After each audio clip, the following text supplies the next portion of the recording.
के तपाईँलाई थाहा छ, एउटा सानो अमलामा सुन्तला भन्दा पनि धेरै भिटामिन सी पाइन्छ? अमलाले रोग प्रतिरोधात्मक क्षमता बढाउनुको साथै कपाल, छाला, आँखा, मुटु र पाचन प्रणालीलाई स्वस्थ राख्न मद्दत गर्छ।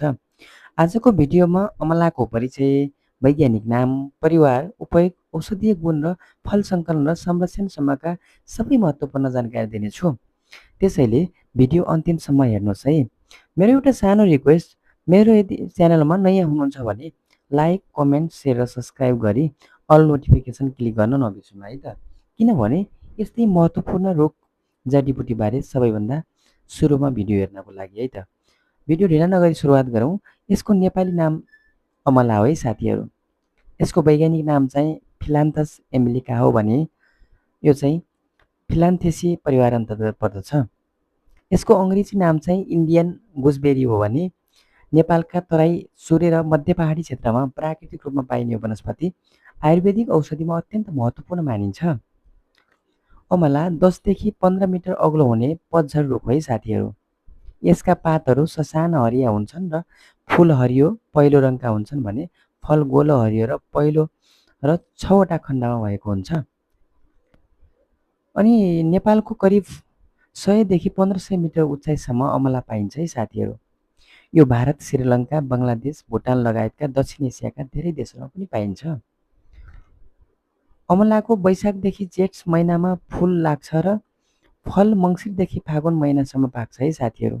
रुख रोपेको करिब 5 वर्षपछि फल उत्पादन सुरु हुन्छ। अनि यो अमलाको फल सङ्कलन राम्रोसँग पाकेपछि हातले वा हल्का हल्लाएर सङ्कलन गर्न सकिन्छ भने सङ्कलन गर्दा रुखका हाँगा भाँच्ने र क्षति पुर्याउने काम गर्नु हुँदैन है त साथीहरू। अनि यसको रोचक कुरा के छ भने साथीहरू, अमलामा प्रशस्त मात्रामा vitamin C, calcium, phosphorus, iron, fibre, antioxidant, tannin, polyphenol जस्ता पोषक तत्त्वहरू पनि पाइन्छन् नि।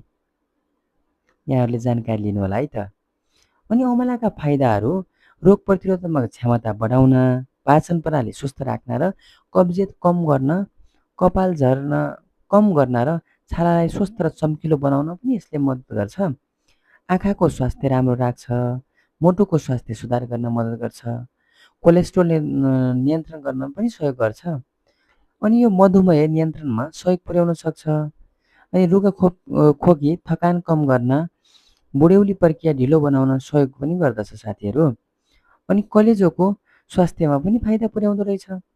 शरीरका हानिकारक फ्री रेडिकलहरूबाट बचाउन पनि मद्दत गर्दो रहेछ। अनि अर्को कुरा, यो आयुर्वेदिक औषधिको महत्त्वपूर्ण कच्चा पदार्थ हो नि साथीहरू। आयुर्वेदमा यसबाट चाहिँ च्यवनप्रास, अमला चूर्ण, जुस, क्यान्डी, अचार, मुरब्बा, हेयर आयल लगायतका धेरै उत्पादनमा तयार गरिन्छ। अनि यो सावधानी अपनाउनु पर्ने कुरा के छ भने साथीहरू, अत्याधिक मात्रामा अमला सेवन गर्दा पेटमा समस्या पनि हुनसक्छ।